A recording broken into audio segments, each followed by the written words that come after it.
Olá, meu nome é Júlio Vaz e vamos fazer comentários sobre a ação direta de inconstitucionalidade. A ação direta de inconstitucionalidade, ela é conhecida no nosso sistema como ADIM. A ação direta de inconstitucionalidade nos leva ao tema controle concentrado, porque ela é um instrumento do controle concentrado.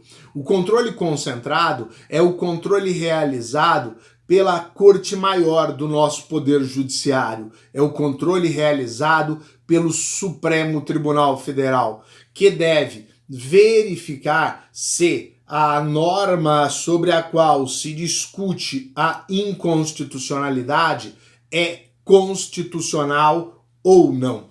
Observo que no controle concentrado estamos protegendo o ordenamento jurídico, diferente então do controle difuso, onde a propositura é a solução do caso concreto, é a apreciação do direito subjetivo em discussão em determinada demanda. E por essa razão, o controle difuso, na observação da constitucionalidade das normas, pode ser realizado por qualquer órgão do Poder Judiciário. Diferente, como dissemos, do controle concentrado, onde vigora também a ideia do controle principal, que é a defesa do ordenamento jurídico, a supremacia da Constituição Federal sendo protegida diante de todo o ordenamento infraconstitucional. Vamos observar que a ADIM cabe quando a norma a ser controlada está vigente. Significa dizer, se a norma sobre a qual se discute ser constitucional ou inconstitucional não está mais vigente, já está revogada, nós não temos cabimento para a ação direta de inconstitucionalidade. Vamos verificar que em relação à legitimidade para a propositura desta ação, nós vamos ter os legitimados universais e os legitimados especiais. A gente vai fazer a diferenciação dos legitimados universais para os legitimados especiais de fazerem a propositura da ação direta de inconstitucionalidade através da existência ou não do interesse. Para ser mais claro, na ideia dos legitimados universais, eles não precisam ter interesse na matéria em discussão, diferente dos legitimados especiais, que para proporem a ação direta de inconstitucionalidade vão ter que demonstrar interesse. A questão da legitimidade, ela está tratada no artigo 103 da nossa Constituição Federal. Vamos observar com os senhores inicialmente um rol daqueles que são legitimados universais e dos que são legitimados especiais. Como já disse, os legitimados universais podem propor, impugnar qualquer matéria através da ADIM, independente da demonstração de interesse. São legitimados universais o presidente da República, o procurador-geral da República, a mesa da Câmara dos Deputados, a mesa do Senado Federal, o Conselho Federal da Ordem dos Advogados do Brasil e o partido político com representação no Congresso Nacional. Em relação a este último legitimado universal, o partido político com representação no Congresso Nacional, é necessário consignarmos que no momento da propositura da ação, o partido deverá ter pelo menos um membro no Congresso Nacional, ou seja, deverá ter um representante como deputado federal ou como senador da República. Então, ele terá uma representação no Congresso Nacional. Insisto, esta verificação da existência da representação do partido político será feita no momento da propositura da ação, para verificação se o partido político está legitimado. Podemos acrescentar também que, dos chamados legitimados universais, o partido político tem que estar representado por advogado e só por advogado ele poderá proceder à ação direta de inconstitucionalidade. Vamos observar que são legitimados especiais, aqueles que podem impugnar matérias, mas que deverão demonstrar que estas matérias são do seu interesse. São legitimados especiais o governador de estado, o governador do Distrito Federal, a mesa da Assembleia Legislativa, a mesa da Câmara Legislativa do Distrito Federal, a confederação sindical ou entidade de classe de âmbito nacional. Vamos observar que neste último item também da confederação sindical, só aquelas entidades de nível nacional, de âmbito nacional, estão legitimados como legitimados universais. Ou seja, as ideias de sindicatos, federações ou centrais sindicais que não sejam de âmbito nacional não estão legitimados para a propositura da ação. Vamos verificar como está estabelecido o artigo 103 em nossa Constituição Federal.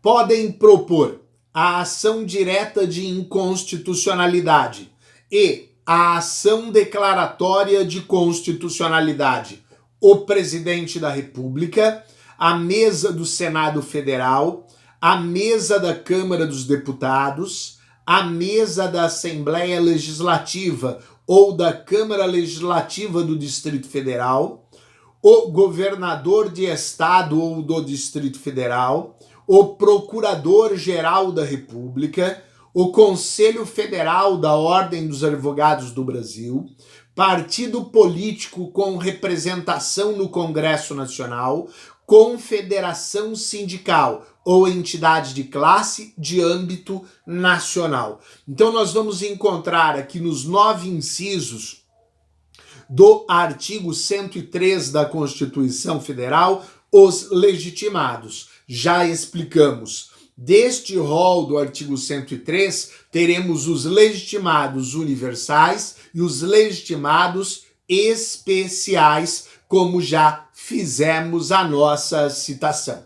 Ainda no artigo 103, vamos encontrar o parágrafo 1º, que vai fazer expressa referência ao Procurador-Geral da República.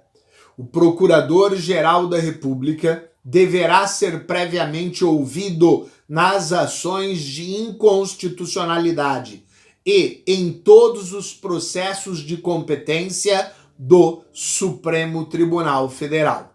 Ora, o Procurador-Geral da República, como diz o parágrafo 1º, deve ser ouvido previamente nos processos de ação direta de inconstitucionalidade. Lembrando que ele também é um legitimado universal. Ele também pode propor a ação. Mas, importante dizer que o Procurador-Geral da República não está preso a ter que defender a constitucionalidade da norma ou a manifestar-se sempre pela sua inconstitucionalidade, ou seja, o Procurador-Geral da República pode livremente apreciar a ação direta de inconstitucionalidade e previamente manifestar-se, trazendo a sua opinião para este processo. Até mesmo quando o próprio Procurador-Geral da República é quem fez a propositura da ação, ele pode efetivamente colocar-se em sua manifestação posteriormente contra o seu deferimento, contra a declaração de inconstitucionalidade. Observo, o Procurador-Geral da República tem prazo de 15 dias para sua manifestação. Parágrafo 2º do artigo 103. Declarada a inconstitucionalidade por omissão de medida para tornar efetiva norma constitucional, será dada ciência ao poder competente para a adoção das providências necessárias, e em se tratando de órgão administrativo, para fazê-lo em 30 dias. Vamos observar que aqui no parágrafo 2º estamos falando da declaração da inconstitucionalidade por omissão de medida para tornar efetiva a norma constitucional. Então, neste caso, haverá uma comunicação ao órgão competente para providenciar a edição na norma no prazo de 30 dias. Vamos verificar que quando a ADIM é considerada procedente ou quando a ADIM é considerada improcedente, nós vamos encontrar procedimento específico a ser adotado. Então, vamos observar com os senhores que esta comunicação do parágrafo 2º refere apenas à declaração de inconstitucionalidade por omissão da medida para tornar efetiva uma norma constitucional. Então, aquele órgão do Poder Legislativo terá que providenciar a norma necessária, faltante, para que haja a efetiva constitucionalidade, ou seja, que a norma constitucional possa ser aplicada. E nós temos, por fim, ainda neste artigo 103, um parágrafo 3º, quando o Supremo Tribunal Federal apreciar a inconstitucionalidade em tese de norma legal ou ato normativo, citará previamente o Advogado-Geral da União, que defenderá o ato ou texto impugnado. O Advogado-Geral da União também terá que se manifestar nas ações diretas de inconstitucionalidade e ele também tem um prazo de manifestação de 15 dias, igual o Procurador-Geral da República. Só que ele aparentemente, pelo texto da Constituição, defenderá o ato ou texto impugnado. Hoje já há entendimento de que ele deve se manifestar de acordo com o seu convencimento, de acordo com o seu entendimento, podendo então pleitear o reconhecimento da inconstitucionalidade da norma atacada. Vamos falar sobre a tese apresentada na ADIM. Observo, a tese apresentada pelo legitimado na ação direta de inconstitucionalidade não precisa ser a tese que o Supremo Tribunal Federal irá acolher. Então, o Supremo Tribunal Federal poderá adotar tese diversa ou dispositivo diverso do mencionado na ação direta de inconstitucionalidade para, na Constituição Federal, demonstrar o conflito existente daquela norma impugnada com a nossa Constituição Federal. Bom, vamos falar sobre a força da decisão. A força da decisão da ADIM, ela se dá erga omnes, ou seja, é uma força geral, alcança a todos. Então, é uma força geral, ela alcança a todos.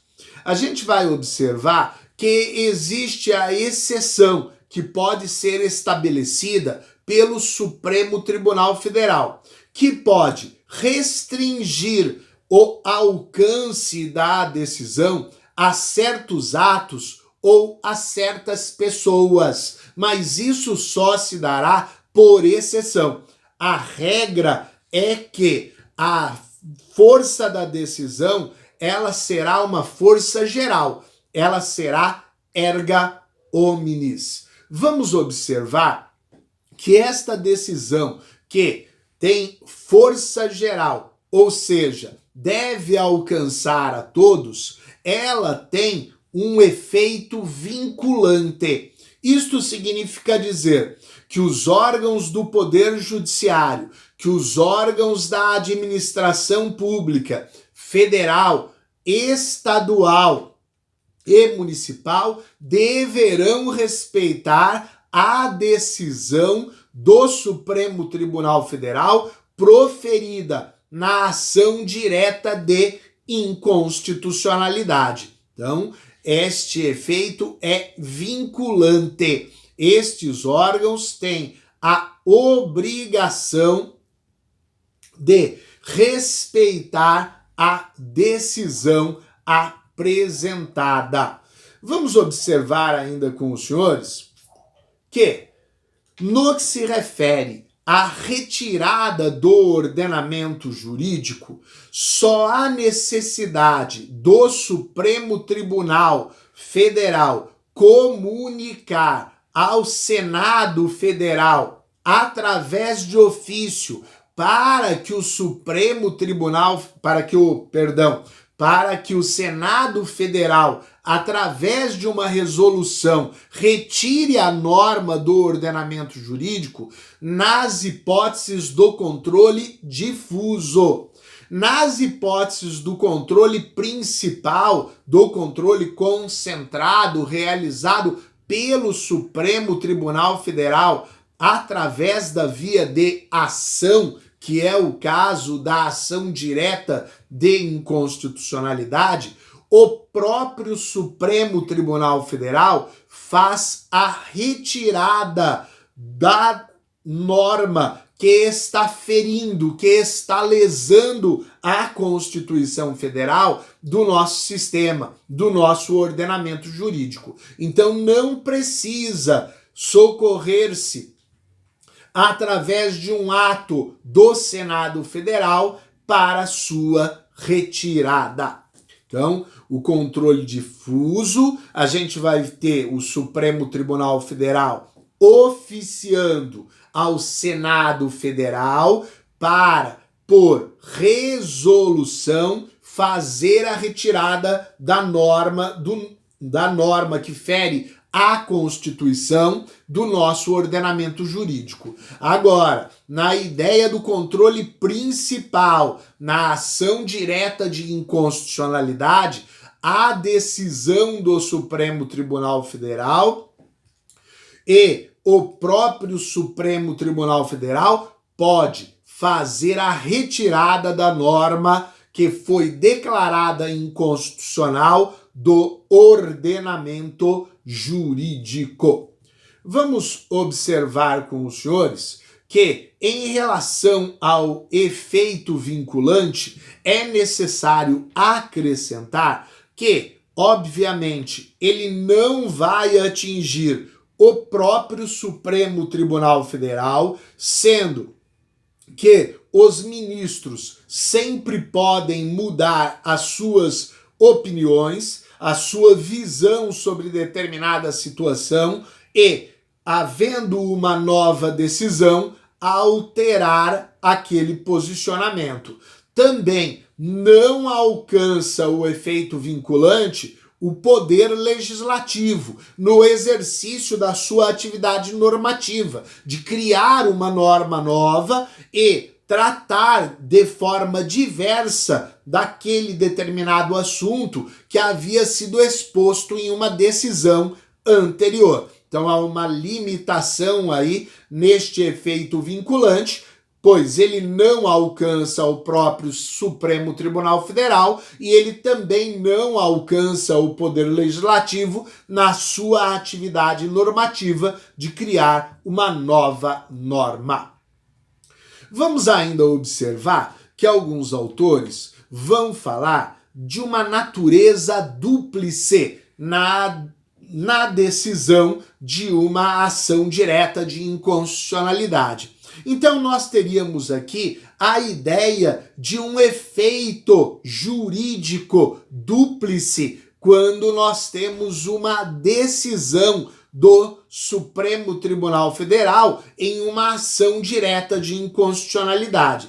Pois vamos perceber que se o Supremo Tribunal Federal considera a ação direta de inconstitucionalidade procedente, ele está dizendo que a norma é inconstitucional, a norma atacada é inconstitucional. Mas, se ele, ao contrário, entende que a ação direta de inconstitucionalidade, que ela é procedente, então nós estamos observando que ela é improcedente, nós estamos observando que a norma é constitucional. Então vejam, conforme a decisão ocorrida na ADIM, nós vamos ter o efeito. Se será inconstitucional a norma atacada pela ação direta de inconstitucionalidade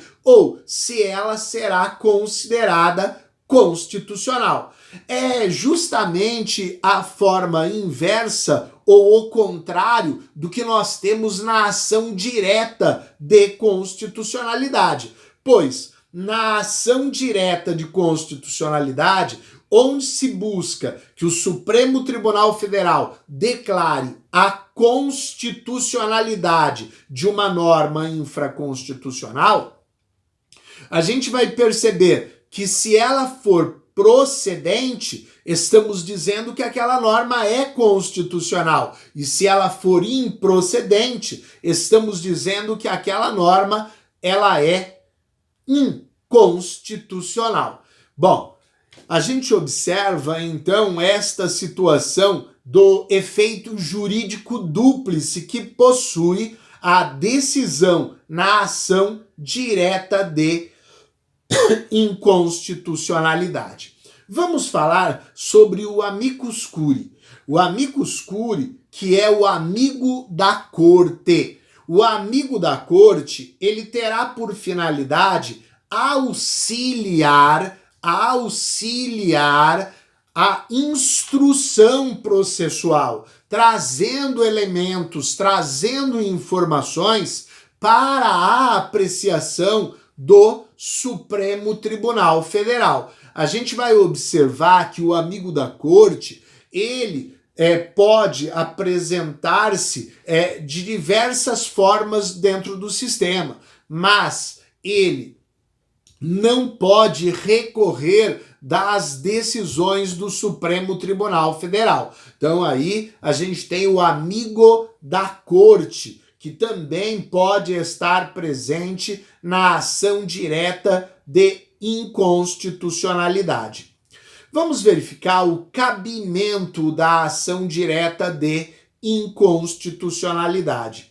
Quando a gente fala do cabimento, que a gente falou, olha, é para verificar se as normas infraconstitucionais, se elas estão adequadas ou não, conflitantes ou não com o texto da nossa Constituição Federal. Mas aqui vamos verificar cada uma das normas, quando elas podem ser, no seu conflito, discutidas em uma ação direta de inconstitucionalidade ou quando elas não podem. Vamos verificar com os senhores que cabe a ADIM em relação a leis federais e estaduais, a atos normativos como resoluções e decisões administrativas dos tribunais do Judiciário, deliberações dos tribunais regionais do trabalho, emendas constitucionais, ato de disposições constitucionais transitórias, Constituição Estadual, Lei Orgânica do Distrito Federal, medidas provisórias e tratados internacionais. Então, quando nessas normatizações existe um conflito com a norma constitucional, temos o cabimento para a propositura de uma ação direta de inconstitucionalidade. Não cabe a ADIM em lei municipal, lei de Distrito Federal com conteúdo municipal, sentenças normativas da Justiça do Trabalho, acordo ou convenção coletiva do trabalho, normas constitucionais originárias, regulamentos ou decretos regulamentares, súmulas, atos administrativos, projetos de lei de PEC que atinja a cláusula pétrea, atos normativos já revogados ou de eficácia exaurida, lei revogada, lei que perdeu a vigência após a propositura da ADIM, divergência entre a emenda da lei e o seu conteúdo. Observe, nesse segundo rol, não cabe a propositura de ação direta de inconstitucionalidade. Vamos acrescentar que quando falamos dos regulamentos ou decretos regulamentares, é possível o cabimento do controle da legalidade através de ação própria. E também, quando falamos aos senhores dos projetos de lei de PEC que atinja a cláusula pétrea, não cabe ADIM, mas cabe mandado de segurança. Então a gente observa que existem normatizações onde a gente vai falar que cabe a ação direta de inconstitucionalidade, como o rol verificado, e as hipóteses de normatizações em que não cabe a ação direta de inconstitucionalidade. Vamos lembrar aqui para os senhores que a ADIM só é cabível para aquela normatização que existia antes da existência da norma constitucional em que ela está se colocando conflitante. Vamos tomar por exemplo a Constituição Federal de 1988. Toda a normatização anterior a 1988, toda a normatização infraconstitucional deve respeito à Constituição Federal, mas se o problema é de conflito daquelas normas anteriores com a Constituição Federal, o caso não é de propositura da ação direta de inconstitucionalidade, porque o caso é de apreciação da recepção ou da revogação daquela norma. A norma anterior só poderia ser recepcionada se ela é adaptada, se ela é recebida por nosso ordenamento constitucional. Se ela é conflitante com o ordenamento constitucional, nós temos uma revogação tácita, pois a nova ordem constitucional não a recepciona, então ela estará revogada. Então, só as normas posteriores à Constituição Federal de 1988 que poderiam ser apreciadas por uma ação direta de inconstitucionalidade. Saindo do exemplo, é só normas infraconstitucionais que surgem após a normatização constitucional, com as quais elas estão conflitantes, que nós podemos discutir através de uma ADI. Vamos ainda acrescentar que a competência para as discussões de inconstitucionalidade referentes à nossa Constituição Federal estão sempre sob a competência do Supremo Tribunal Federal. E é o Supremo Tribunal Federal que deve cuidar de julgar a ADI. E por última temática, a gente gostaria de acrescentar a possibilidade da concessão de uma cautelar dentro da ação direta de inconstitucionalidade. Ou seja, é possível a decretação da cautelar, suspendendo a eficácia da normatização que está sendo atacada através da ADI. Então suspende o ato normativo e ele ficará suspenso até a decisão definitiva. Como toda cautelar, deverão estar presentes os requisitos do fumus boni iuris e do periculum in mora, da fumaça do bom direito e do perigo na demora.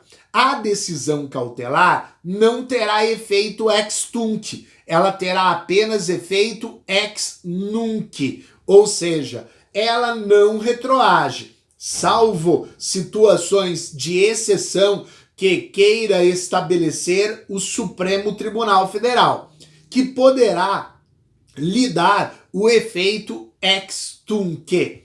Observamos que esta decisão deverá ocorrer por maioria absoluta e que o quórum mínimo para esta decisão ele se estabelece com a presença de 8 ministros do Supremo Tribunal Federal. Seriam esses apontamentos que gostaríamos de trazer, os comentários que gostaríamos de apresentar sobre a ADIM, Ação Direta de Inconstitucionalidade, quando falamos dela como instrumento do controle concentrado, uma forma de controle principal da via de ação. Muito obrigado por sua atenção.